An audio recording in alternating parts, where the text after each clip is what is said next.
Olá, seja bem-vindo a mais um podcast. E hoje com Caco Poncirenas. Caco, boa noite, seja muito bem-vindo. Boa noite, Maurício. Estou saudades aqui já do podcast. É, né? faz tempo, hein, Caco? Você não aparece por aqui. Mas hoje eu tenho um motivo muito especial para vir aqui hoje. Não tenho a menor dúvida, Caco. Não tenho a menor dúvida. Mas antes de você contar qual é esse motivo especial, eu acho que é importante a gente agradecer as pessoas que acreditam na voz do conhecimento, não é mesmo, Caco? É isso mesmo. Então, queremos agradecer ao Ecossistema Simplifica, a Let's Go, Escola de Empreendedorismo, agradecer a ABED, que sempre acreditou na gente e está conosco mais um ano, e é claro, agradecer esta casa que nos acolhe, agradecemos a FMU e o seu magnífico reitor. É isso aí. E a gente está gravando esse podcast, hoje a gente está gravando mesmo, né, Maurício? Exato. Vai ser transmitido no nosso horário na quarta-feira, 19h30, então se você está assistindo agora, provavelmente você já está na quarta-feira, né? E a gente está gravando do estúdio da FMU. Então, se você tem o seu projeto de podcast, se você quer conhecer nossas estruturas, se quer estudar aqui com a gente, traz o seu projeto para cá, conversa com a gente, que a gente dá um jeito, né, de fazer o projeto acontecer aqui nos estúdios da FMU. Perfeito. E se você, claro, né, Caco, não tem um projeto, mas quer estudar, você vai ter acesso aqui a esse estúdio, por exemplo. E aí projeto não vai faltar, né, Maurício? Com certeza. Projeto que não vai faltar. Bom, Caco, mas agora nos diga por que hoje é uma noite tão especial. Não, hoje a gente tem um convidado muito especial, Maurício, um convidado que a gente queria há muito tempo trazer aqui para o nosso podcast. E a gente convidou, ele não é aqui de São Paulo, lá de Belo Horizonte. Ele veio para cá e vai aproveitar e passar no GEDUC, que é essa semana. Não, que isso, ele veio para cá só para o nosso podcast e aí ele vai passar. Sorte no GEDUC. Sorte no GEDUC. E estamos aqui hoje com o professor Luciano Sattler. Boa noite, professor. Boa noite, Carlos. Boa noite, Maurício. Uma honra, uma alegria poder estar aqui hoje, viu? A honra é nossa, professor. Eu vou te apresentar aqui conforme a gente combinou. Mas acho que se a gente fosse apresentar de verdade, com tudo que tem que apresentar aqui, ia passar 1 hora de podcast. Exato. E ia acabar a apresentação. Eu arriscaria dizer que a história do professor Luciano, ela se mistura com a própria história do recente do EAD, não é mesmo, cara? Sem dúvida, no ensino superior, na verdade. Ainda bem que ele falou recente, porque a EAD começou lá no século XIX, né? Eu tomei esse cuidado, professor. Muito bom. Bom, o professor Luciano é membro do Conselho Deliberativo do CNPq, é presidente do Comitê de Inteligência Artificial na Educação do Conselho Estadual de Educação de Minas Gerais e é fundador e CEO da Certifica Edu, acho que é o mais recente desafio, né, professor? Exatamente. Como é que está sendo esse desafio empreendedor? Eu considero um MBA na prática, hands-on, né? Tenho, graças a Deus, uma equipe maravilhosa, pessoas muito jovens envolvidas no projeto. Certifica Edu, microcertificações com blockchain, com inteligência artificial. Então, nós estamos falando de coisas novas que se conversam com o mundo do trabalho, conversa com as instituições, conversa com o estudante. E, para mim, pessoalmente, o que está sendo melhor é justamente poder aprender. Em cada lugar que eu vou, eu aprendo mais. Estou aqui hoje na FMU aprendendo sobre o projeto da FMU. Então, não deixa de ser um curso intensivo. Maravilhoso. Bacana. O professor estava comentando comigo mais cedo, Maurício, que a Certifica Edu está atuando com escolas do ensino básico, com ensino superior e também com empresas. Então, é um produto, né? Esse tema da microcertificação é um tema que conversa muito, né, com todas essas esferas, né, professor? Exatamente. A microcertificação, que para nós é só a base, ela ajuda a visibilizar as competências. Então, a ideia é que as pessoas serão cada vez mais geridas, encontradas, valorizadas pelas competências que elas conseguirem comprovar que desenvolveram. Ou até para elas poderem mapear quais competências que elas precisam desenvolver. Então, você soma, é claro, o diploma, o certificado de ensino médio, os registros formais, mas também hoje o voluntariado, os cursos livres, a experiência profissional, tudo isso precisa ser materializado, visibilizado nas competências. E aí essa é a proposta que a gente fez na Certifica Edu, e hoje nós estamos com uma boa acolhida, tanto especialmente no ensino médio, ensino técnico, no ensino superior, é claro, cursos livres, mas a educação corporativa talvez seja quem está mais atenta para essa mudança que está acontecendo no mundo do trabalho. Eles abraçaram muito cedo a questão de ter pequenas snack learning, que eles chamavam no passado, microlearning, microlearning. pílulas de aprendizagem. E precisa certificar, não é certificar, mas precisa tangibilizar isso para Tangibilizar funcionar. e poder administrar depois, né? Porque cada vez mais isso é feito por algoritmos. Não adianta você mandar hoje um currículo em PDF ou impresso para ninguém. Ninguém lê isso, ninguém sabe mais diferenciar isso. Então, eles estão buscando as pessoas por meio de competências. Mas peraí, eu fui voluntário em tal lugar. Poxa, isso é importante. Eu fiz um projeto de extensão assim. Eu fui um líder de um grupo de pesquisa. Eu dirigi um conjunto de estúdios, né, Maurício? Lá atrás, um conjunto de estúdios em tal faculdade. Né? Não, já era brilhante quando eu conheci ele em 2010. Né? Que isso, Então, quanta honra ouvir essas palavras do professor. Professor, mas eu te faço uma pergunta. Isso também está influenciando drasticamente na forma com que as pessoas são avaliadas, né? Porque a partir do momento que você começa a avaliar por competências, meio que aquela decoreba que as pessoas estão acostumadas, a sua atuação, ela mexe também na estrutura de avaliação? Tem que mexer. Quando você fala que o foco hoje é nas competências, então hoje tem estudos que falam skills organizations, ou seja, organizações baseadas em competências. Descrição de cargo está caindo por terra, porque eu posso ter o mesmo cargo com descrições absolutamente diferentes em empresas multinacionais, por exemplo, que foi um caso real que eu vivi com uma empresa que está adquirindo certificador. O que importa é a competência. Bom, se é isso, então, peraí, na hora que eu estou formando alguém no ensino médio, no ensino superior, eu tenho que pensar no currículo por competências. Eu tenho que pensar em uma avaliação que verifique realmente as competências que foram desenvolvidas, o que a pessoa prova que é capaz de fazer, como que ela constrói o conhecimento dela, reconstrói o conhecimento dela. Isso é uma competência. Tem a ver com metacognição e talvez a mais importante competência. Então, se a mais importante competência é eu ser capaz de aprender sempre, desaprender algumas coisas, aprender outras, como é que eu faço a minha avaliação? Não tem nada a ver com decoreba. E ainda mais agora que chega a inteligência artificial, que tem todas as respostas. Ou quer dizer, talvez todas as respostas de maneira incompleta. Para eu completar uma resposta bem e melhor do que uma inteligência artificial, eu vou ter que ter um outro conjunto de competências que não tem a ver com decoreba, porque a inteligência artificial decora melhor do que eu. Nunca vou conseguir superá-la. E para saber avaliar o que está vindo também, né? Avaliar criticamente. Criticamente o que está vindo. Então, é um outro jeito de gerar avaliação de aprendizagem, porque as pessoas estão sendo avaliadas de forma diferente na hora que o mundo do trabalho vai selecioná-las, ou para o emprego, ou mesmo para a promoção. Perfeito, perfeito. Bom, hoje, professor, a gente está sem roteirista. Então, a gente combinou uma pauta com você, já começou pelo final da pauta, mas então, eu vou explicar o nosso roteirista, o Roberto, ele passou mal na semana passada, está com Covid, enfim. Roberto, melhoras aí para você. Melhoras, Roberto. Então, a gente está aqui, a gente combinou uma pauta, estamos atravessando a pauta, professor. Mas tá bom o papo, então não vamos parar, não. Porque a gente aqui hoje vai falar, pessoal, então a gente sempre explica qual vai ser a nossa pauta. A gente vai falar, como a gente está falando aqui, da importância das microcertificações, das certificações, né, tanto para o ensino superior, enfim, como todo o mercado, né, que depende dessa questão de educação corporativa, educação no ensino superior e tudo mais. A gente vai falar um pouquinho da trajetória do professor Luciano também, né, não só na EAD, mas no ensino superior também. E a gente vai falar um pouquinho também do trabalho que o professor está fazendo, né, das propostas que estão, né, das ideias que estão surgindo para o novo marco de qualidade do EAD. Né? Então, que é uma discussão que está super em pauta também. Né?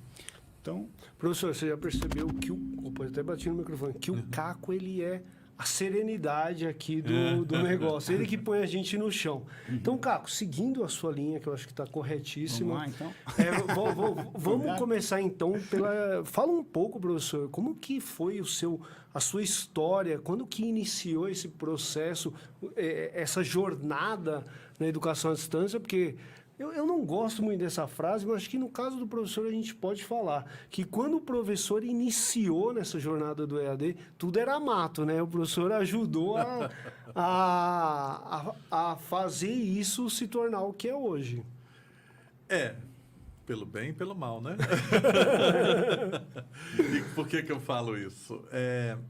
Um pouco dessa minha jornada, assim, eu sempre procurei estar ligado a coisas que são drivers do futuro. Né? Então, para você ter uma ideia, eu comecei minha carreira no Banco do Brasil, fiz concurso no Banco do Brasil, era o melhor concurso que tinha na época do setor público. E lá no Banco do Brasil eu fiz parte do primeiro grupo que levou um negócio novo que o Banco do Brasil, os bancos precisavam entrar naquela época, que chamava internet. Né? Então, assim, ó, a gente tem um negócio novo aí que vai chegar, chama internet. E o diretor, o vice-presidente, falava para mim assim, você tem certeza que isso vai pegar um dia, internet? Tenho. A gente está esperando ainda. Então, isso era uma coisa nova na época. Quando eu decidi que eu ia para a educação, logo eu entrei para uma universidade, graças ao professor Davi Ferreira Barros, que foi meu mentor, recentemente falecido, um homem maravilhoso, que era reitor da Universidade Metodista de São Paulo. Eu decidi que eu precisava ir para a atividade fim. Eu estava na atividade meio, era do marketing. Falei, não, preciso ir para o ensino, pesquisa e extensão. E aí nós criamos uma diretoria. Eu digo que juntou tudo que era meio que perdido na universidade. Então, na época, eu fiquei com a diretoria, eu tinha a Universidade Livre da Terceira Idade, veio para minha responsabilidade. Foi maravilhoso.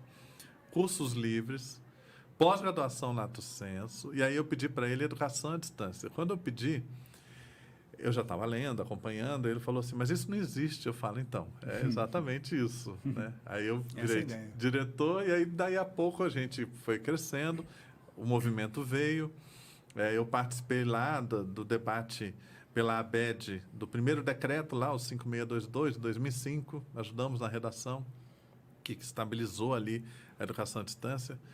Então, participar disso tudo foi muito, muito bacana. Logo, me tornei o primeiro pró-reitor de educação à distância do Brasil. Todo mundo, assim, numa estrutura de universidade que pode ser muito engessada, né? Você virar isso foi uma coisa, assim, incrível. E dali, com muita gente boa, especialmente na ABED, sob a liderança do professor Lito, nós fizemos realmente história. E eu acredito que hoje, muito do ensino superior brasileiro é devedor da educação à distância.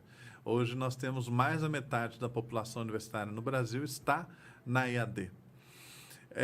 E por que eu falo pelo bem e pelo mal? Porque também nesse período teve muita gente picareta, que aproveitou uma certa falta de controle e fez coisas ruins na EAD e que pouco a pouco foram sendo tolhidas e afastadas, o próprio mercado afasta. Né?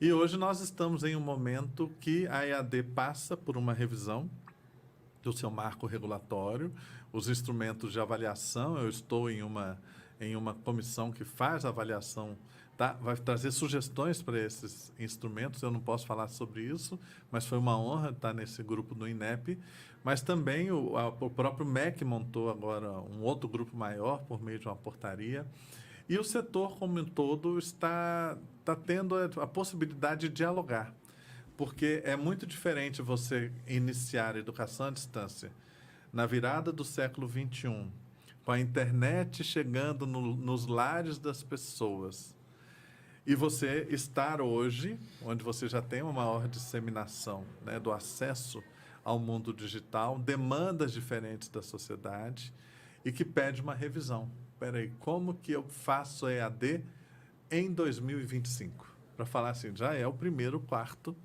do século XXI. É totalmente diferente do final do século XX, porque hoje a aceleração da cultura faz as coisas correrem muito rápido. Então, eu acho até que esse ano o Congresso Internacional, o CIAED, né, da ABED, será um congresso histórico, porque nós tivemos a CONAI, que foi a Conferência Nacional de Educação no início do ano, em que, infelizmente, prevaleceu uma posição que eu considero ideológica e que, de certa forma, demonizou a educação à distância. E, para mim, hoje não existe instrumento maior de democratização do acesso, especialmente ao ensino superior, do que a educação à distância. Podemos melhorar? Podemos. Assim como devemos melhorar o presencial. Se nós temos problemas no ensino superior no Brasil hoje, nós temos problemas no presencial e na educação à distância. Eu sempre falo, e uma vez o Caco até mencionou isso há alguns anos no LinkedIn, eu sempre digo o seguinte, se você é ruim no presencial, você será péssimo na EAD. Se você é bom no presencial, você será ótimo na EAD. É assim que funciona. Essa frase do professor eu marquei no caderno, sabe aquela coisa? Ô, Caco, mas eu quero te acrescentar uma coisa. Você sabe que eu já tive um encontro com o professor Luciano, a gente estava até falando em 2010 para 2011. Eu estava numa instituição, o professor veio e ele era um dos gestores dessa instituição que absorveu a antiga Uniban.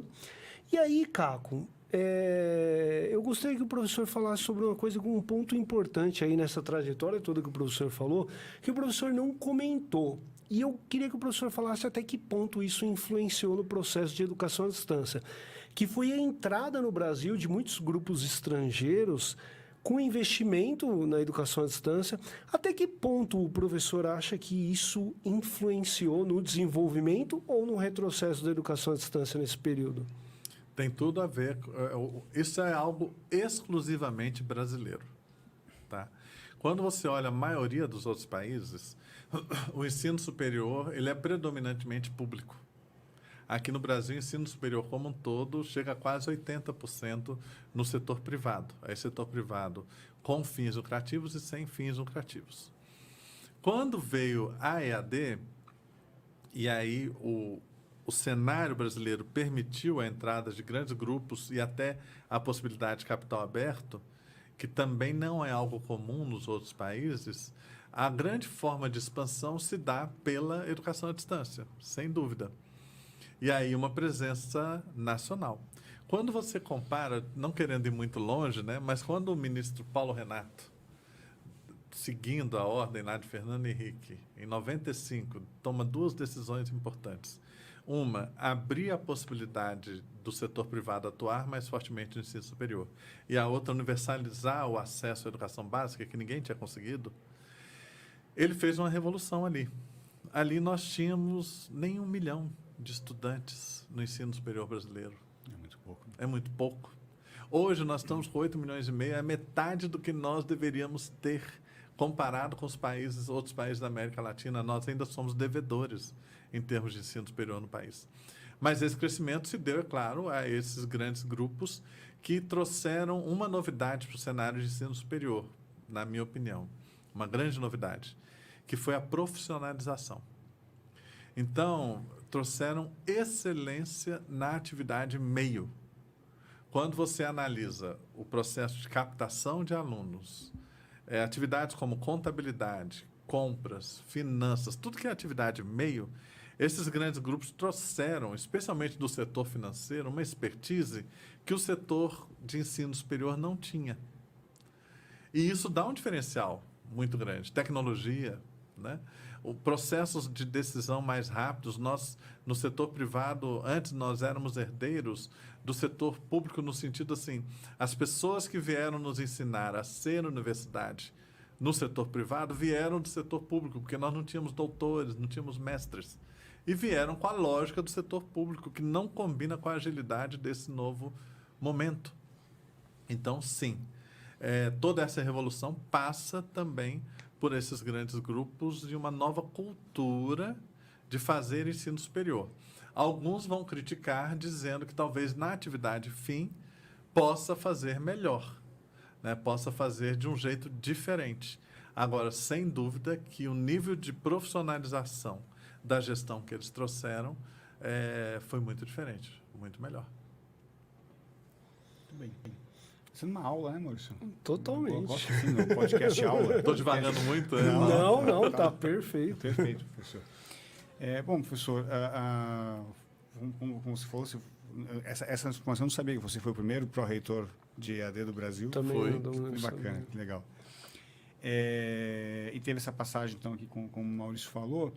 E depois disso, professor, você assumiu diversos cargos muito importantes, né, em outras faculdades, né, no Grupo Metodista. Né? Conta um pouquinho mais da sua trajetória aqui para a gente, professor. Quando eu passei lá pela Anhanguera, com a liderança do professor Carbonari, que é um homem genial, dali eu saí, eu fui para a Universidade Presbiteriana Mackenzie, que é uma universidade maravilhosa, para colaborar com o Dr. Benedito, que era o reitor na época, e toda a liderança para implementar a educação à distância. Hoje, graças a Deus, o Mackenzie já está crescendo na EAD, é uma universidade muito séria.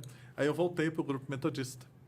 E daí a pouco eu me tornei reitor do Centro Universitário Metodista em Belo Horizonte, do Centro Universitário Metodista em Porto Alegre. E o Grupo Metodista, como é de conhecimento público, passou por um momento financeiro muito delicado, está passando, e eu pude colaborar ali naquele momento muito difícil, né? O que não deixa de ser uma aprendizagem muito grande. Com certeza. Né? E, em paralelo, sempre tentando dar uma contribuição em conselhos, né? Estou no Conselho de Educação e Treinamento da Federação das Indústrias de Minas Gerais, Conselho da Associação Comercial de Minas Gerais, sempre no setor público ou no setor privado, tentando colaborar com o avanço da educação. Talvez o maior desafio que a gente tem hoje, que é na educação básica. Que na educação básica é onde está o mais grave do nosso problema, a meu ver. Professor, você colocou um ponto interessante, né, tanto na questão no teu história lá no Banco do Brasil, depois, né, na própria EAD, você sendo, né, um dos pioneiros aí na modalidade. Acompanhando teu LinkedIn, e quem não acompanha o LinkedIn do professor Luciano aqui, né, acho que é um dos LinkedIns a serem seguidos aqui, né, é LinkedIn/Luciano Sattler, tudo junto, né? A gente coloca aqui depois, né, Sim, sim. Maravilha. Ali a gente percebe também que, além de fazer uma grande curadoria de tudo que está acontecendo, né? Então, assim, você quer acompanhar o que o está acontecendo no mundo aqui na educação, acompanha o teu LinkedIn, que vai estar bem informado. Mas tem artigos seus ali que já mostram, né, que mostram também que você está sempre acompanhando essas tendências, transformações. as coisas que estão por vir, né? E a gente estava comentando mais cedo aqui que você publicou talvez um dos primeiros artigos sobre inteligência artificial na educação ali no comecinho de 2023, né? Então, é claro, assim, nesse pós-chat GPT, né? E a gente estava conversando assim, fala um pouquinho do que tem nesse artigo, professor, e o que você acha que mudou nesse 1 ano e 3 meses, que parece uma eternidade de chat GPT na nossa vida? Parece que ele sempre esteve aí, né? Eu já venho estudando e acompanhando a evolução da inteligência artificial há muitos anos. Como eu te disse, eu gosto de sempre tentar conectando com os drivers do futuro, né? E a verdade é que nós tivemos um processo de aceleração de 2017 para cá. Qual é a convergência? Maior poder computacional, graças à nuvem, menor custo, graças à evolução do hardware e do custo do poder computacional, e uma mudança na base de programação das inteligências artificiais, né? Que são as chamadas redes neurais. Então, você passa a ter o processamento paralelo e isso muda radicalmente a velocidade que as coisas acontecem. Então, você tem aquele grande episódio em que, pela primeira vez, uma inteligência artificial ganhou o jogo do Go, né? Na Coreia, com o maior campeão mundial de um jogo que é não sei quantas mil vezes mais complexo que o xadrez. É uma arte e foi televisionado para o mundo inteiro. E quem foi que ganhou? Foi uma IA construída pela DeepMind, que é de onde vem a OpenAI, de onde vem o ChatGPT. Mas nós estamos no meio de uma corrida. Nós estamos no meio de uma corrida que vem de 2017 para cá. A pandemia não fez nada mais do que acelerar isso. E aí a gente chega em novembro de 2022 e aparece o ChatGPT respondendo coisas para nós que a gente não imaginava que alguém responderia. E aí começa toda uma discussão no campo de quem trabalha, quem tem a informação como sua matéria-prima. Então, quem é da área de comunicação, quem é da área das escolas, quem é da área de publicidade, todo mundo que trabalha com informação é impactado. Só que isso agora impacta todo mundo, porque está todo mundo digitalizado. Então, impacta a indústria, porque tem IoT, as coisas estão conectadas, né? Aliás, a AmiWeb falou semana passada no SWSX, né? Que nós entramos em um novo super ciclo tecnológico, porque você tem a junção da inteligência artificial, a conexão de todas as coisas, que é o IoT e as grandes redes que estão aí, e a possibilidade da manipulação genética, ou seja, você trazer a informática para a biologia, inclusive pela metodologia CRISPR de manipulação genética. Então, entramos numa outra coisa, um outro mundo. E aí, quando veio o ChatGPT, eu surtei. tive problema mesmo. Eu surtei. Minha mulher falou, você ficou louco, não é assim não. Eu falei, o mundo, você não está entendendo, o mundo acabou de acabar. Você sabe que toda vez que o mundo acaba, o problema é que a gente tem que construir um outro mundo. Né? Eu tenho falado nas minhas palestras por aí, eu vou falar aqui, vou deixar gravado, não se assustem. Mas eu tenho falado assim que, na minha opinião, a inteligência artificial é uma besta do apocalipse. Eu tenho falado isso, estou registrando aqui agora. Porque toda vez que solta uma besta do apocalipse no mundo, o mundo acaba. Então, assim, soltou lá no século XIV a besta da peste, lá na Europa, morreu metade da Europa, o mundo acabou. Aí veio o feudalismo, né? Porque o mundo da antiguidade clássica acabou ali. Aí você tem todo um novo mundo que é construído. Quando solta, por exemplo, uma das bestas do apocalipse da guerra, que foi a Primeira Guerra, a Segunda Guerra Mundial, aquele mundo que era dominado pela Inglaterra, da Primeira Revolução Industrial, acabou. Aí tem o domínio dos Estados Unidos, a Primeira Guerra Fria, a bomba atômica. O mundo muda completamente. Toda vez que solta uma besta do apocalipse, acaba o mundo. E toda vez que acaba o mundo, você tem que construir um mundo novo. Nós estamos nesse momento. A inteligência artificial, na prática, o mundo já acabou. Tem gente que está agarrado com aquele mundo que acabou, mas aquele já acabou. Nós temos que saber que nós vamos construir. Muda todas as organizações, muda a forma como nós nos relacionamos entre nós, inclusive amorosamente. Muda a forma como nós nos relacionamos conosco mesmos, as formas como nós vamos nos perceber. E isso estará à disposição de todo mundo no seu celular. E todo mundo hoje tem celular. Todo mundo tem um celular conectado. As pessoas mais pobres do Brasil têm um celular conectado, geralmente com 5G. Daqui a pouco é 6G. Então, como é que vai ser o mundo quando você tem um assistente pessoal integrado na sua vida, seja no computador, no celular, ou às vezes até no óculos, que eles estão fazendo agora? Muda tudo, né? E aí, quando eu surtei, estou me perdendo aqui, desculpa. Quando eu surtei lá, eu realmente surtei. Você percebeu que não melhorei, né? Muito de lá para cá.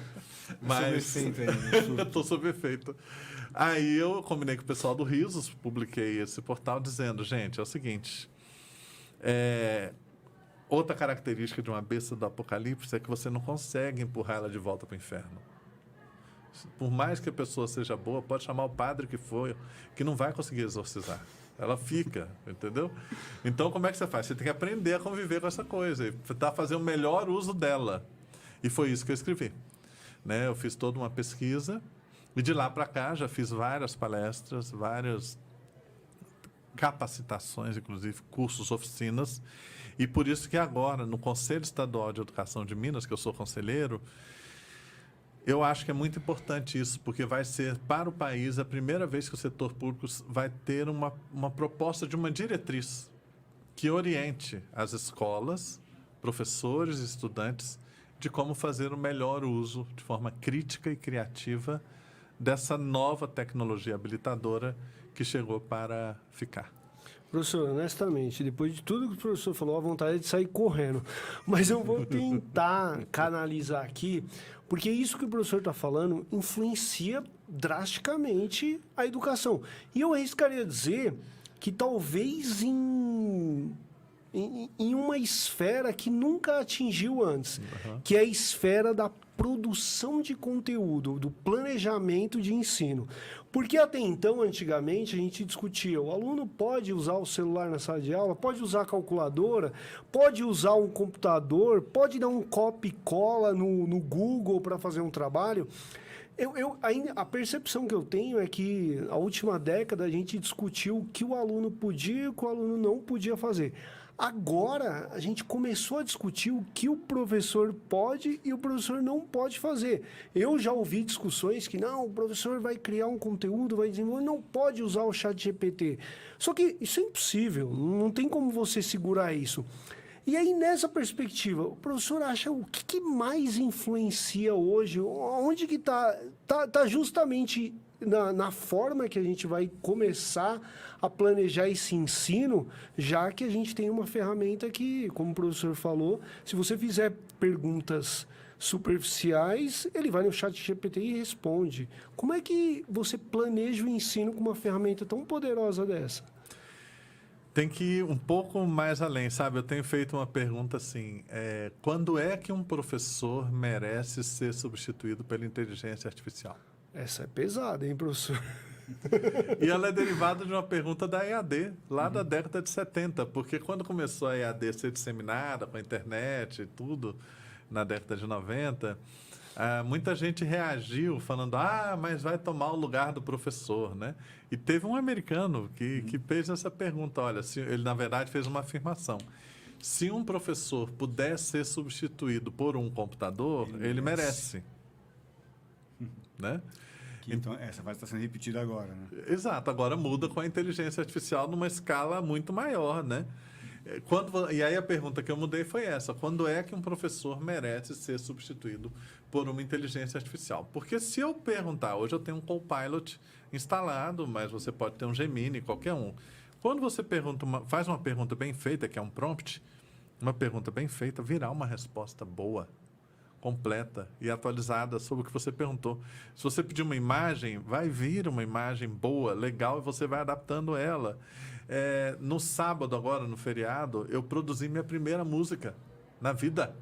Ficou boa? Ficou ótimo, eu te mando. Tá no meu Instagram. O próximo podcast vai abrir com a música. Eu vou te mandar. Eu entrei numa IA, fiz um prompt de 4 linhas do estilo musical que eu queria. Dei toda uma orientação, ela me entregou 2 músicas. Eu mandei para um primo meu aqui, que eu sei que gosta do mesmo estilo de música do que eu. Ele falou, adorei, manda mais. Eu fiz um prompt de 4 linhas.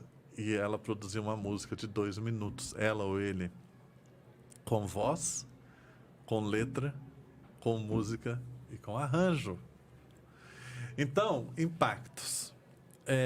Por exemplo, eu estou no CNPq. Eu propus no CNPq que tivesse, nas próximas chamadas universais para apoio de pesquisa do CNPq, tivessem itens relacionados ao que é aceito e o que não é aceito com inteligência artificial.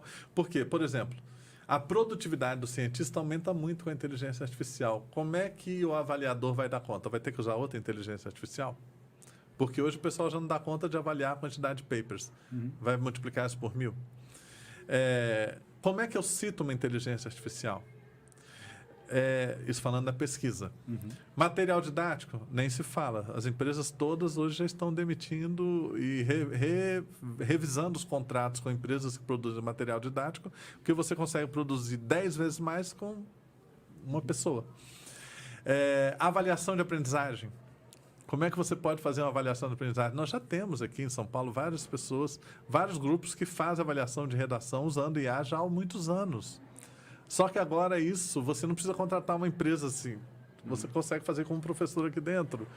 Então, essas empresas também estão se reinventando, né? Na minha opinião, muda tudo. E aí volta a pergunta. Porque, por outro lado, nunca um bom professor foi tão necessário como nos dias de hoje. Numa época que você tem produção em escala industrial, pós-industrial, de informação, muitas delas enviesadas, porque a inteligência artificial alucina. A inteligência artificial replica viés. Ela pode ser racista, ela pode ser sexista, pode ser machista. Professor, desculpa só me intervir, mas isso é por enquanto, né? Porque a gente está na primeira, segunda, quarta versão, por exemplo, do ChatGPT. A impressão que dá é que a cada versão esses vieses vão... Sim, mas eu posso educar... Ou piorar, né? Isso que eu falo, pode piorar. Porque eu posso... A questão não é a IA, somos nós. Então, assim, eu posso pegar uma IA, seja qual for, e eu posso educá-la para ela ser machista. Eu posso educá-la para ela ser sexista. Eu posso educá-la para ela promover a morte. Ensinar pessoas a criarem bombas facilmente. Então, o problema somos nós. E aí, quando você tem isso acontecendo, imagina um adolescente, uma criança que já nasce no meio disso tudo. Como é que ele aprende ou ela aprende a diferenciar o que é boa informação, o que é confiável, o que não é? Um bom professor é mais necessário do que nunca, porque essa avaliação crítica vai ser o que nós temos de mais delicado hoje. E, aliás, vai diferenciar quem vai ter cargos mais bem remunerados e quem não vai ser incorporado mais no mundo do trabalho, porque vai ser substituído pela IA. Tudo vai estar no pensamento crítico. Agora, se me permite, eu sei que o Luciano, nosso entrevistado aqui hoje, mas se me permite contar uma história, eu não vou saber a referência aqui de cabeça, mas depois a gente põe na descrição do né, no YouTube e no Instagram também. Eu estava ouvindo um podcast, na verdade, da Rádio Novelo, se não me engano, e eles contando a história daquela daquele problema que teve naquelas vinícolas do Sul, com o trabalho escravo, aquela coisa toda. E eles estavam avaliando a carta que a Associação Comercial fez, né, que é uma carta que tentava justificar o injustificável, né? E aí o pesquisador que estava pesquisando o ChatGPT na época e tudo mais, começo do ano passado, ele tentou criar um prompt para que o ChatGPT reproduzisse a carta igual como a associação fez. A resposta do ChatGPT é: eu não posso escrever essa carta, porque ela fere tais, não sei o que. Então, assim, é o que o professor está falando. Pode melhorar? Pode. Mas pode piorar. Porque está baseado na gente. É que ela reproduz ela reproduz tudo que existe na sociedade, né? Ela, na verdade, ela absorve ali com a sua capacidade de aprender, que eu acho que isso é o mais impressionante agora. Que é a questão da rede neural. Exatamente, que aí ela, a partir dessa capacidade de aprendizagem, ela vai, na verdade, só reproduzir o que está acontecendo na sociedade. Uma coisa que eu esqueci de dizer de 2017 para cá é que as redes neurais é que deram a possibilidade do machine learning, ou seja, você programar a máquina não com tudo que ela precisa responder, mas programar a máquina para ela aprender sozinha. E de onde que ela aprende? Qual é a maior fonte geradora de dados públicos que nós temos hoje? As redes sociais. E as redes sociais, é só você olhar as redes sociais. Você é cancelado. Se você falar A, você é cancelado. Se você falar B, você é cancelado. É o lugar que tem mais loucura no mundo, é a rede social. Ela está aprendendo com isso. Né? Então, assim, a possibilidade dela enviesar e reproduzir o que nós temos de pior é o que a gente mais vê. E eu posso falar porque na nossa empresa, Certificadoor, nós implementamos uma inteligência artificial para ajudar as pessoas com planos de desenvolvimento individual, sugerido a partir das competências. A coisa mais difícil com essa IA que nós fizemos foi educá-la para ela não enlouquecer. Porque ela, se você faz perguntas loucas, ela tende a responder pior ainda. Nós já tivemos um caso agora, New York Times saiu de um homem que suicidou por causa de uma sugestão de uma inteligência artificial. Ele passou 3 noites conversando, 3 dias conversando com a inteligência sobre a questão climática e, no final das contas, ele fala: mas diante disso tudo, qual é a sua sugestão? Ela falou: eu acho que o senhor deveria suicidar. E aí ele suicidou. Então, assim, por conversando com uma IA, a esposa dele deu esse depoimento. Né? Então, assim, não é algo simples, mereceria outro podcast, viu? Não mereceria. Agora, voltando para a sua pergunta sobre a questão dos professores usando inteligência artificial, o professor Luciano postou hoje uma matéria do Valor Econômico que fala exatamente sobre isso. Que fala: professores usam inteligência artificial. Quase 2/3 dos professores no Brasil afirmam que já utilizam a inteligência artificial para economizar tempo e aprimorar conhecimentos. Cerca de 20 mil respondentes. Então, 65% já ouviram falar em inteligência artificial e já utilizaram em sala de aula. 23% já ouviram falar e tem 11,1% que nunca ouviu falar. E o mais interessante é que tem uma outra pesquisa que fizeram no ano passado nos Estados Unidos e perguntaram a alunos e professores e descobriram que quem mais usava a IA eram os professores, não eram os alunos. Né? E esse negócio de produção de música com inteligência artificial, saiu uma pesquisa ontem dizendo que sobre livros, que os adolescentes não se interessam em ler livros escritos por inteligência artificial. Eles querem ter a experiência real, a experiência com pessoas. E aí volta para a educação. Ou seja, na era da inteligência artificial, que tudo estará, né, disponível no nosso celular, no nosso computador, no nosso óculos, na nossa geladeira, que vai estar tudo integrado, na nossa televisão. Você imagina, a Samsung lançou aqui o primeiro celular com uma IA embarcada, que é o S24. Eu não estou fazendo propaganda da Samsung, vão vir outros. A Samsung é uma das maiores produtoras de televisão do mundo. não sei quantos por cento do mercado brasileiro de televisores é Samsung. Eles vão embarcar uma IA na sua televisão. E ela vai conversar com a sua IA do seu celular. Então, tudo vai conversar com IA. E você conversar com IA o tempo todo. Na hora que isso está tudo disponível na mão do aluno, por que ele precisa vir no campus? O porquê que ele precisa ser produzido, proibido de usar isso, né? Esquece porque eles vão usar. Mas assim, o que eles vão querer vir aqui? Eles vão querer ter uma experiência humana que extrapola o que uma IA pode fazer. A única coisa que a IA não pode fazer é ser humana. Então, nós vamos ter que reforçar os vínculos humanos entre professor e aluno. E entre alunos, né? E entre alunos. Muito bom. Esse vínculo humano implica empatia, implica compaixão, implica olhar no olho. Realmente ensino personalizado. Para o aluno chegar aqui não para ter uma aula expositiva. É metodologia ativa na veia, mas de conversar, vamos trocar, vamos experimentar, vamos ter uma experiência. Que bom que a FMU está com uma proposta hands-on, desde o primeiro dia você ter coisas práticas acontecendo. Isso que eles vão querer ter. Eles vão querer vir aqui para isso, porque a aula expositiva vai estar muito melhor usando a IA ou qualquer outra ferramenta. Muito bem. E aqui, professor, a gente já começa também a caminhar um pouco para falar um pouco mais da Certifica Edu.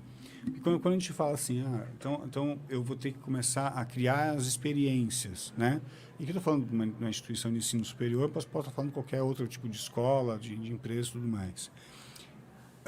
Até pouco tempo, a certificação era um diploma no final do curso, de repente uma certificação intermediária, um certificado de pós-graduação, mas ele dizia muito pouco da experiência que aquele aluno viveu para alcançar aquele diploma.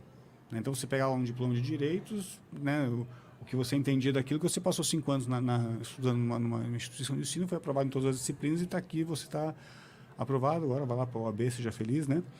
Mas todos aqueles outros, tudo que aconteceu, todas as experiências, os simpósios, as palestras, né, a extensão, as simulações de júri, tudo isso não aparecia ali, né? Agora, pelo que entendo da proposta aqui da microcertificação, isso acaba, essas experiências acabam tendo essa oportunidade de aparecer e se concretizar no currículo. Exatamente. E assim, hoje, nesse cenário todo, nós temos um problema instalado no ensino superior brasileiro, que são muitas instituições que estão dissociadas da realidade do mundo do trabalho. Quanto mais distante, pior. Porque as empresas estão recebendo pessoas com diploma e estão reclamando porque tem que formar essas pessoas de novo, porque elas não vêm com o conhecimento necessário para poder prestar, desempenhar a função. Por outro lado, talvez o mundo do trabalho está mudando de uma maneira radical e o ensino superior tem algumas coisas acontecendo. A diferença de renda entre quem tem curso superior e quem tem ensino médio está diminuindo. Aumenta o número de diplomas de ensino superior, reduz a diferença de renda entre quem tem só ensino médio. Outra questão, pessoas com ensino superior e que trabalham fora da sua área de formação. Está muito grande isso. Pessoas que têm curso superior e que trabalham em trabalhos, essa é subocupação, trabalhos que antes só pediam ensino médio. O nível de complexidade é só de ensino médio, mas ela tem esse ensino superior. Essa tem uma pesquisa recente, que aponta isso com muita gravidade, né? Muito sério, muito sério. Então, a instituição de ensino superior hoje, ela tem que ser a grande parceira do aluno para que ele possa entrar na área que ele realmente quer trabalhar e já entrar com uma renda adequada ao diploma, porque tem um outro problema que o IPEA revela. Se você entra no primeiro emprego lá, depois do ensino superior, com uma renda muito baixa, dificilmente você vai galgar degraus adequados para chegar numa renda que você esperava nunca mais. Assim, é muito difícil, sabe? Se você chegar lá em cima. Então, Hoje, a instituição de ensino superior tem que ser a grande parceira, não só do aluno, mas do egresso. A gente tem que tirar da cabeça a ideia de ex-aluno. É aluno que tem que ser, você tem que ser parceiro dele para sempre. Porque a avaliação do MEC hoje não é muito mais considerada pelos alunos. Os alunos querem saber se você está ajudando eles a terem sucesso. Tanto na realização pessoal, assim, equilíbrio emocional, espiritual, quanto no trabalho. Então, como é que você faz para ajudar os alunos a entrarem no lugar certo, com a renda que ele esperava e ter condições de progredir na vida? Você precisa apoiá-lo desde a graduação. E aí entra a microcertificação, que nós falamos, que é que você revele tudo que ele veio acumulando de experiências e de competências desde o primeiro semestre. Porque ninguém lê histórico escolar, a empresa não entende aquilo, é o nome de uma disciplina. Não, vai querer ver pelas competências, porque elas estão fazendo a gestão pelas competências. Então, à medida que você cria um bom programa de certificação, gere certificação intermediária, que revele toda a riqueza da universidade, eu falo que é para as melhores. Quem faz evento acadêmico, quem faz Olimpíada, quem faz trabalho prático, quem leva no campo de trabalho, essas que se beneficiam de um bom programa de microcertificação. E o aluno junta tudo isso para poder amanhã ser encontrado pela empresa pelas competências, além do diploma que ele apresentar. Porque hoje o volume de pessoas que saem com o diploma na mão está muito grande. Como é que você diferencia um do outro? Professor, eu vou pegar uma questão aqui bem pragmática.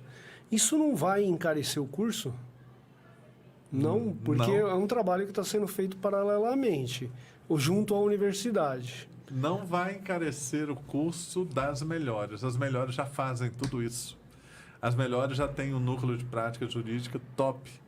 As melhores já têm laboratórios que coisas incríveis acontecem. As melhores já têm programas de hubs de inovação que são fantásticos, estão conectados com o mundo do trabalho, trazem as empresas aqui para dentro.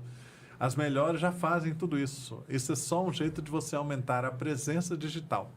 A presença digital dos estudantes, para fortalecer a trabalhabilidade deles, e a presença digital da universidade, porque ele começa a compartilhar nas redes sociais, com os amigos, tudo de bom que acontece dentro da universidade. Então, você visibiliza o que as melhores fazem. E o outro ponto, Maurício, quem não faz vai sobreviver, vai estar aqui para contar a história, entendeu? Porque eu sempre brinco que caro é aquilo que não vale o que você paga. Então, é claro que tem uma questão de acesso e tudo mais, mas as faculdades que não oferecem isso, assim, elas vão começar a ter uma perda ali na questão de competitividade, mesmo. De valor, muito grande. Que é o que está acontecendo. Hoje tem alguns processos de seleção, desculpa te interromper, não, claro. Que a empresa fala, olha, de tal faculdade eu não quero. É o mesmo diploma de ciências contábeis, fisioterapia é o mesmo diploma. Está registrado no conselho de classe. Mas na hora do processo seletivo a empresa fala, essas aqui eu não quero, então ela faz pior. Só quero dessas daqui. São as que eu acredito. Isso. Professor, você pincelou ali uma questão que também que acho que é importante para o nosso podcast aqui, que é a questão de como comprovar a qualidade, né? A gente passou por isso rapidamente. E você está fazendo parte de um grupo de trabalho, eu sei que você não pode falar sobre o trabalho desse grupo, mas a gente queria ouvir um pouco das suas ideias, professor, em relação à questão de como gerar evidências de qualidade do EAD. A gente sabe que o Ministério da Educação vem batendo bastante na questão do EAD. Não, é discutível se pelo motivo certo ou pelo motivo errado, mas discutir qualidade não é um problema. Né? Como você vê essa questão, professor? Nós hoje temos que pensar que a EAD hoje está muito... Você não pode mais separar EAD e presencial. Porque você tem cursos presenciais com uma alta carga à distância e você tem cursos à distância que tem que ter carga de presencial, é claro. Então, as coisas estão misturando aí, hibridizando, né? Eu publiquei um artigo no site da ABED, no blog da ABED, então eu posso falar sobre ele. Eu fiz uma pesquisa do estado da arte de quando se fala sobre avaliação de qualidade na educação à distância, e eu estou falando de presencial também. Então, alguns itens. Por exemplo, material didático. Então, o material didático, primeiro, segue o design universal para ser acessível por todas as pessoas, problema de visão, problema de audição, qualquer problema de deficiência física, ele tem que respeitar design universal. Segundo, material didático, ele é atualizado de quando em quando. A política prevê que ele será atualizado. Para não ficar assistindo vídeos de 10 anos atrás, né? Falando que é um curso de hoje. Não, ele é atualizado em que nível e como que é atualizado. Terceiro, material didático que permita um trabalho dialógico, ou seja, o ideal é que eu comece o semestre, ou o trimestre, ou o módulo, ou a disciplina, com um material didático e termine com outro, enriquecido com a participação dos estudantes. Quanto maior for essa possibilidade de enriquecimento participativo, melhor será e mais atualizado o material didático. Isso só falando de material didático. Relação professor-aluno. A qualidade da mediação não é interação. Interação respondeu, por exemplo, a coisa mais horrível que tem na educação à distância. O aluno faz uma pergunta de uma página existencial, profunda, que ele passou a noite de domingo estudando. E aí, no dia seguinte, alguém, que provavelmente não é um professor, responde assim, ok, e manda um emoticon. Houve interação. Houve interação. Mas isso não é mediação. Porque a mediação pede uma relação personalizada entre professor e aluno. Como equilibrar a carga de mediação, a carga do que é síncrono, a carga do que é assíncrono, o que é oferecido de forma assíncrona e o nível de resposta, porque eu posso ter mediação assíncrona. O nível de resposta de um professor para qualquer situação dessas vai definir a qualidade da mediação. Então, a mediação é o aluno ser tratado de forma individualizada e as respostas que ele tem que sejam em nível de profundidade e abrangência maior do que as perguntas e que levem a novas perguntas. Isso que define a boa qualidade de uma mediação.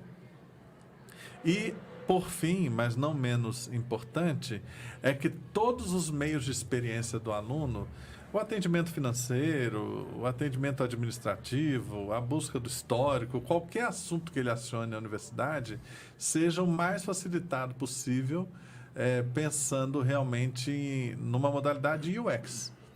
Né? Você tem que repensar todo o atendimento ao aluno à luz da UX. Como é que fala? User Experience, né? Que é você desenhar a experiência do aluno a partir de personas para que ele não tenha nenhuma fricção nesse processo de atendimento. Isso não é simples e isso é infinito. Por que é infinito? Você lança hoje uma forma de atendimento, aí na iteração, que é diferente. Você tem interação, você tem mediação e você tem iteração sem o N de nada. Na iteração com o usuário, você tem que aperfeiçoar sempre e não pode parar. Então, o UX acaba que tem até artigos dizendo assim, como que eu trago a lógica do UX para a sala de aula? É genial isso. Então, assim, repensar a arquitetura da sala de aula, repensar o mobiliário da sala de aula, repensar a cor da sala de aula. As melhores escolas que eu tenho visitado, só um minutinho, de educação básica, você chega lá, as cores são pensadas à luz da neurociência. Você tem cores diferentes para a educação infantil, cores diferentes para o ensino médio, móveis diferentes. Então, é repensar a escola como um todo. É que mesmo porque a definição de UX, por coincidência, eu estava vendo essa definição hoje, ela não fala de um ambiente digital, ela fala de um ambiente. Então, quando a gente fala de ambiente, a gente está falando de qualquer espaço onde tenha essa interação, seja físico ou virtual. E aí, nessa perspectiva, assim, isso é um desafio gigantesco, né? Porque, às vezes, o professor falando assim que, como o Caco falou, isso aqui é uma verdadeira aula que o professor está dando para a gente. Mas quando o professor fala, parece tão fácil, mas quando você vê na prática, em raras exceções, você vai ter algo que tenha interação, tenha iteração e tenha mediação quando você está ainda mais em ambientes, que eu concordo com o professor, hoje praticamente a gente não tem o presencial e o à distância, a gente tem cada vez mais modelos que estão hibridizados. Mas e aí? O professor vê que esse talvez seria o maior desafio que a gente tem hoje? O maior desafio hoje é a espontaneidade, a meu ver. Né? Por exemplo, eu ministrei uma aula a pedido do presidente dos sindicatos de mantenedoras, porque eu não faço mais isso assim, fim de semana, né? Não dou conta mais de lato senso fim de semana. Mas foi um sabadão. Então, assim, eu estou lá com 40 alunos. Quem são os alunos? Diretores de escola, coordenadores de escola, diretores de instituição de ensino superior. Aula online, síncrona, sábado, com diretores de escola. Imagina a semana dessa pessoa, como é que foi. Como é que você faz uma aula ficar interessante?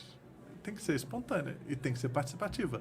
Então, e tem que ser olho no olho, mesmo à distância. Gente, olha isso aqui. Alguém já experimentou isso aqui? Não. Como é que faz? Eu falei, entra aí, faz aí. Fomos fazendo juntos. Fomos fazendo juntos. Foi uma aula meio planejada sem planejamento. No final, todo mundo adorou, inclusive eu, porque eu aprendi com eles. Sim. Né? Agora, eu hoje atuo muito com educação básica também. Né? E as melhores escolas que eu estou conhecendo pelo Brasil afora, elas têm algumas características. Claro, uma infraestrutura tem que estar excelente. E aí envolve muita coisa, a infraestrutura não dá tempo aqui de falar, inclusive segurança de crianças e adolescentes. Mas você tem professores bem preparados, bem capacitados, bem motivados e que entram na sala de aula para se divertir. Tá, professor, mas desculpa um adendo aqui. O professor está falando do ensino básico particular ou o ensino público? Eu estou falando das melhores escolas que eu visitei pelo Seja país. público ou particular. Existem escolas públicas muito boas pelo país afora. Muito boas. E existem escolas privadas que precisam melhorar também. Agora, no setor público, nós temos desafios grandes, porque hoje o dinheiro que vai para o setor público é muito grande. Hoje, dizer que o salário de professores está muito defasado depende de onde você está falando. Tem cidades hoje que pagam 12, 15 mil reais para um professor da rede pública. Né? Então, assim, não tem mais a ver com dinheiro só. Tem a ver com gestão. Então, você tem lugares de excelência no setor público, com escolas lindas de infraestrutura, professores, tudo funcionando, e outros que a gestão não coopera para o professor ter um bom desempenho. Que o problema dificilmente é do professor, viu? O problema é de quem faz a gestão na Secretaria Estadual, na Secretaria Municipal, dá condições para o professor trabalhar. Sem falar de muitos lugares que tem problema de corrupção. Agora, as escolas que eu tenho visto funcionar bem, você tem isso, professores que se divertem com os estudantes. Um pouquinho de expositivo, muito de participativo, gente que se preocupa com o lado humano do estudante. E a outra grande característica, que é 50% do sucesso de uma escola, é o diretor e a diretora, ou a diretora. Gente que gosta de gente que gosta de escola, gente que circula. Então, quando você conversa com um bom diretor e uma boa diretora, a primeira coisa que você aprende é o seguinte: eles não têm domínio sobre a agenda. Isso é bom? É ótimo. Porque um bom diretor, uma boa diretora, ele vai chegar na escola de manhã, ele não sabe o que vai acontecer, não. Ele tem uma previsão. Mas vai chegar uma família, vai chegar um menino que brigou com outro, vai chegar uma professora que está com problema não sei de quê. E ele tem que ter toda a disposição do mundo para atender e acolher essas pessoas. Quando o diretor é assim, a escola bomba. E o que eu quero ressaltar com isso? É o lado humano. A beleza está no lado humano. Podemos trazer isso para o ensino superior? Devemos. A última turma de graduação que eu ministrei aula aqui na Universidade Metodista de São Paulo, eu fiz muita maldade durante o semestre. Pôs todo mundo para trabalhar, estudar, fazer trabalho todo dia tinha trabalho valendo nota, foi uma loucura. Quando terminou, assim, lógico, eu era super odiado, né? Imagina, à noite, sexta-feira, você tem que entregar trabalho valendo nota toda sexta-feira. Manuscrito. E eu lia e dava nota. Quando terminou o semestre, eu era a pessoa mais odiada da universidade. Aí, quando chegou na hora da formatura, eles me chamaram para ser paraninfo da turma, né? Aí eu fui ser paraninfo da turma. E na formatura eu descobri que eles tinham um site dedicado para mim. E que o meu apelido era Meu Malvado Favorito. Eles colocaram um site que tinha o Gru, aquele careca, né, do Meu Malvado Favorito, e eu, um de frente pro outro, assim.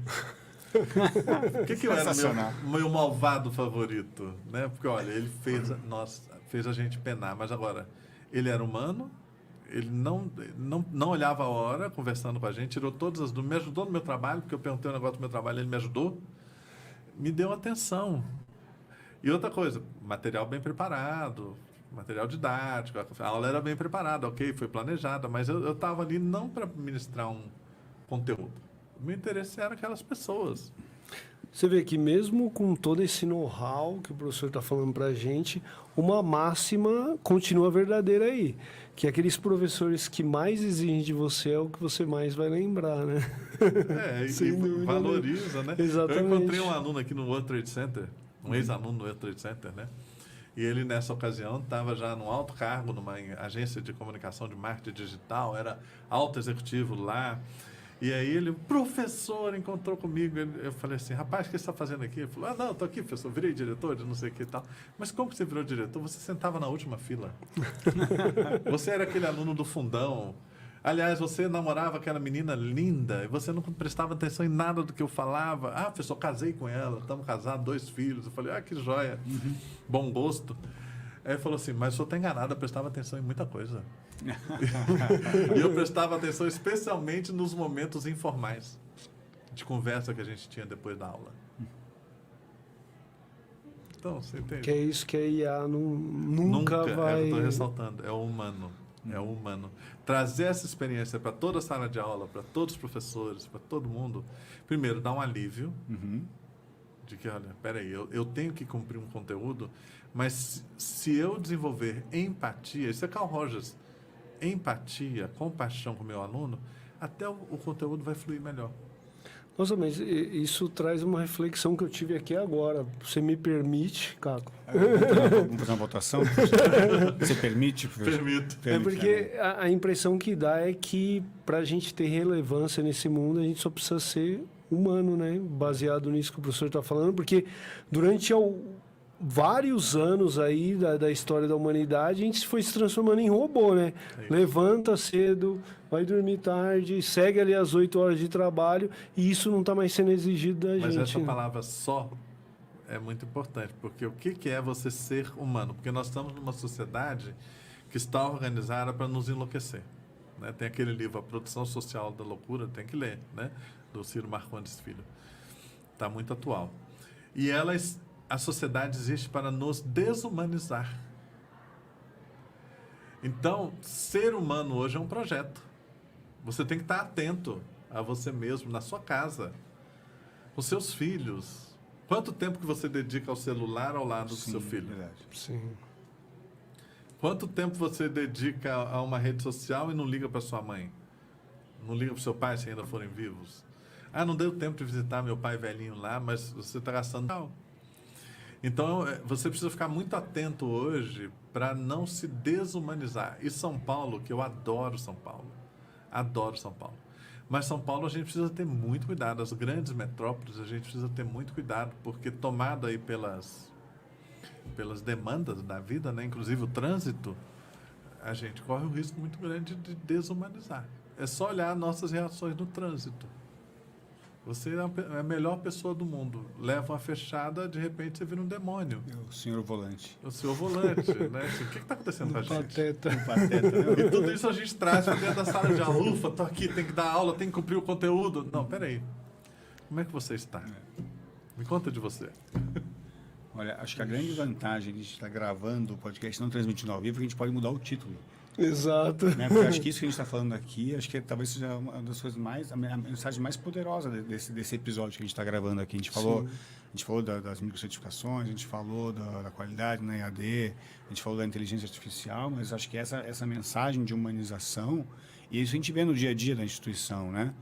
Assim, o esforço que a gente tem que fazer para lembrar que, né, não são números, né? São alunos, assim, isso... Porque a rotina, né? Não é porque ninguém não quer pensar mais como humano, não. É que a rotina te leva para um lugar que não... Quando você assusta. E assim, as pessoas que chegam na nossa sala de aula, muitas vezes estão vindo imersas em sofrimento. A gente tem que lembrar disso. Tem muito sofrimento. Sim. E se a pessoa está carregando muito sofrimento, ela não vai aprender. Você pode ser o melhor expositor de conteúdo do mundo. Sim. O seu slide pode ser o mais lindo do mundo. Não vai resolver. Então, assim, peraí. O que está acontecendo? Ah, professor, no meu emprego, no meu trabalho, na minha família, meu pai está doente, eu tenho tal coisa. Para eu chegar aqui, eu gasto 1h30. Vamos dar um tempo, então. Vamos todo mundo lavar o rosto, tomar um café, depois a gente começa. Vamos ouvir uma música aqui no início. Sabe, essa acolhida, você muda o ambiente, aí sim a pessoa está pronta para aprender. Porque se nós estamos sofrendo forças de desumanização, e a tecnologia é muito forte para isso, eles e elas mais ainda. Porque nós somos adultos, eles são jovens, se formando. Adolescente, então. Olha, ano passado, eu fui contratado por um sistema de ensino, eu fui em, 12 escolas, em 12 capitais diferentes. Em cada uma eu falava com 600, 700 alunos, 700 professores e coordenadores e diretores. As reclamações são as mesmas. Como que eu faço para chegar no coração de uma criança? Como que eu faço para chegar no coração de um adolescente? Porque a aula como nós a praticávamos até agora se tornou a coisa mais chata do planeta. Eles não aguentam a gente. Não aguentam a gente. Esse modelo da primeira Revolução Industrial, que é o modelo que gerou a nossa escola, eles não aguentam mais. Eles nasceram no século XXI. Essa escola que nós estamos praticando nasceu no século XIX. Então, assim, precisa mudar muita coisa. Concordo, Caco.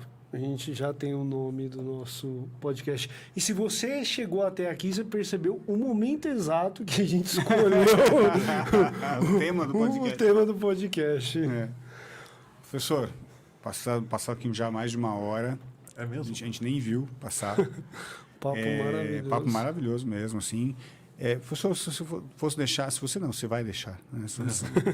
Uma vez decidido que você vai deixar uma mensagem final para o nosso público, eu queria até te pedir, assim, para falar para 2 públicos.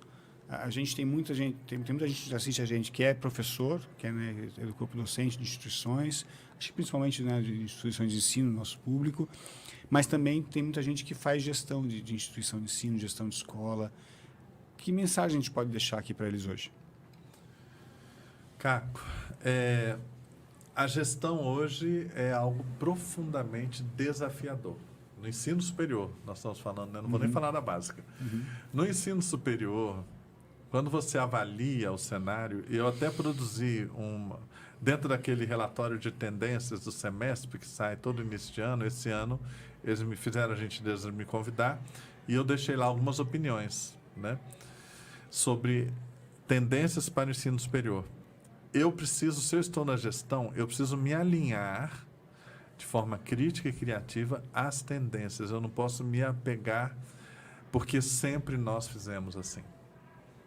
O sempre nós fizemos assim vai te levar a uma derrocada. E eu posso falar de cadeira, porque eu saí de um grupo em que eu fui o último reitor de uma instituição de 116 anos. Caramba. Eu fechei não. Eu estava lá no momento de fechamento, de apagar a luz com a maior dignidade possível, uma instituição que tinha 116 anos, com a melhor localização da cidade, no lugar mais nobre. E aquilo fechou. Por quê? Muito dessa lógica. A gente sempre fez assim. Não foi capaz de ter profissionalismo para alinhar ao que estava acontecendo no mundo em geral. E é muita coisa que está acontecendo. Então, quais são as tendências para eu trazer o futuro para o presente e fazer a transformação necessária? Você está fazendo um trabalho brilhante aqui Obrigado, na FMU, mas é porque você é uma pessoa mega inteligente. Obrigado, professor. Né, preparado. Então, você está construindo um futuro diferente para essa instituição que é muito tradicional. Agora, não é fácil. Você está vendo, não é fácil. Né? O Maurício tem uma história, né, que a gente já se conhece há muitos anos, que está aí sempre na linha de ponta, né? Tudo que envolve tecnologia, educação. Então, quem está na instituição, o gestor, tem que conversar com o Maurício. Tem que conversar com o Caco, tem que aprender com gente nova e fazer coisas diferentes. Se for continuar a fazer as mesmas coisas de sempre, como diz Einstein, acho que foi Einstein que disse, né? Que loucura é você continuar a fazer as mesmas coisas e esperar resultados diferentes. Agora, para os professores, eu vou repetir, nunca um bom professor foi tão necessário quanto nos dias de hoje. Agora, para eu ser um bom professor, eu vou ter que abandonar definitivamente qualquer possibilidade de preguiça. Para eu ser um bom professor hoje, eu tenho que juntar a capacidade empática de me aproximar do outro e ter isso como vocação mesmo. Não abandonar, não abrir mão disso. E segundo, eu vou ter que ter uma capacidade de aprendizagem permanente, o tempo todo aprender, porque o mundo está mudando muito rápido e aí corre o risco de eu me tornar defasado muito cedo. E os alunos percebem quando eu estou defasado. Não tem nada... eu não preciso... a empatia me permite, inclusive, aprender com os alunos. Eu chegar na sala de aula e trocar de papel. Eu falar assim, olha, gente, vocês viram esse assunto? O aluno chegar para mim e falar assim, ih, professor, você é um negócio mais novo sobre isso. Foi tal coisa. Eu falo, é mesmo? Você pode falar para nós sobre isso? Ele vai me dar aula. Mas essa minha disposição de aprender com o meu aluno e aprender o tempo todo vai ser fundamental, porque senão, em 3 anos, eu estaria obsoleto. Só para finalizar, uma vez me falaram uma frase que eu sempre uso. Se eu me formei para ser neurocirurgião em uma residência 10 anos atrás, eu não me atualizei nesses 10 anos, eu não sou mais neurocirurgião, eu sou açougueiro. Nada contra os açougueiros, mas não é bom no hospital. Não é recomendado. Isso vale para todas as profissões, todas as áreas de atuação. Aprender sempre e empatia. Muito bom. É isso aí, né, É Maurício? isso, Caco. Bom, Mais uma vez, professor, Cansou, muito né? obrigado. não, cansei pelo não. contrário, Estamos felizes aqui com a- felizes e transbordando aqui de tanto conhecimento que o professor tão generosamente compartilhou com a O gente. Luciano fez jus ao nome do programa hoje. Exato, A voz do exato. conhecimento. Nunca, Que bom. olha, Bem acho que não vou falar nunca, mas raramente a voz do conhecimento esteve tão bem representada aqui, professor. Obrigado, viu, mais uma vez. Não, obrigado mesmo, professor. Acho que foi um grande episódio aqui. Acho que a tua mensagem é uma mensagem muito bacana para tanto professores quanto gestores, quanto, enfim, todo mundo que se interessa por educação, por qualidade, enfim, pelas tendências, né, pelos drives do futuro. É essa palavra que ele usou que eu queria achar aquela hora. Sim. Os drives do futuro, né, da educação. Queria te agradecer mais uma vez. Queria agradecer quem está assistindo a gente, né, quem assistiu essa 1h e quase 20 minutos já de programa que a gente está até aqui. Certamente está acompanhando também com satisfação tanto quanto a gente. Sim. Acho que vale a pena lembrar um abraço para os nossos patrocinadores. Sem dúvida. Patrocinadores é forte, nossos parceiros, Nossos colaboradores. né? nossos apoiadores. Bom, eu quero agradecer o professor, eu quero dizer que foi uma honra muito grande ter o professor aqui. Obrigado, Caco, mais uma vez. Agradecemos, claro, você que esteve com a gente aqui. Agradecemos aos nossos colaboradores, que é a ABED, que acredita no nosso trabalho, o Ecossistema Simplifica, Let's Go, Escola de Empreendedorismo. E, é claro, agradecemos a FMU por abrir as portas para a gente, para que esse programa fosse possível. Eu queria, antes de encerrar, só também lembrar aqui do nosso time da Voz do Conhecimento, né? Que Perfeito. A Voz do Conhecimento tem um time agora, está crescendo. Né? A gente recebeu na semana passada o Felipe Menren, né? como host, né? Pela primeira vez na mesa. Sim. Né? A gente tem a Estefânia também, que está um pouco sumida, mas Sim, vai mas voltar. faz parte. Inclusive ajudando com a pauta e tudo mais. Né? O Roberto, que está... Né? A gente torce pela recuperação do Roberto, né? Que já ele está aqui com a gente de novo, escrevendo nossos roteiros, orientando nossas conversas. E o Luigi, que está estudando hoje. Exatamente. Hoje Alguém tem que estudar nesse programa. Exato. É um Mas- dia de estudo. E aí a gente não pode Esqueci. deixar de agradecer, porque se o Luigi não está aqui, como é que Quem que tá? funcionou Quem que isso tá? aqui, né? Tá a Vic. Vic, obrigado aí. Vic, Obrigado, pra Vitória. cuidar da gente aí. Mas eu queria só mencionar algo. Hoje eu estou aqui na FMU e aí você vê sinais do tempo, sinais das mudanças, né? Então, primeiro, o reitor, magnífico reitor da universidade, né? Vira para mim e fala assim, olha, não tem mais sala da reitoria. O senhor perguntou, onde é a sala? Onde é a sala Não da tem. reunião? Que Não eu esquece. posso compartilhar Não aqui que tem. era uma sala Suntuosa, luxuosíssima. então. Isso é um sinal importante Sim, de mudança sim. de cultura organizacional. Segundo, o magnífico reitor da universidade, a gente chama ele de Caco. Exato. E aí você pergunta, posso te chamar de Caco? Eu falei, professor, todo mundo aqui me chama de Caco. Peraí. Então, mudança é importante, é um sinal importante. Sim, sim. E outra, quando você visita ali toda a área administrativa, que as paredes foram colocadas abaixo. Isso tem uma concepção de trabalho, de modelo de trabalho. Então, assim, nós estamos falando de gestores, eu aconselho aos gestores que venham fazer uma visita ao reitor Caco, Magnífico né? Caco. Magnífico Caco. E para entender um pouco do o Mag projeto Caco. que ele tem, né? Porque vai te ajudar a repensar a inovação na sua instituição. Obrigado, professor. Obrigado. A porta está sempre aberta aqui, professor. As paredes já não tem mais, mas a porta está sempre aberta. É isso, Caco. Boa. Então, obrigado, professor. Obrigado, Caco. E obrigado a você que nos acompanhou até aqui. E até a próxima Boa noite, Voz do pessoal. Conhecimento. Boa noite. Boa noite.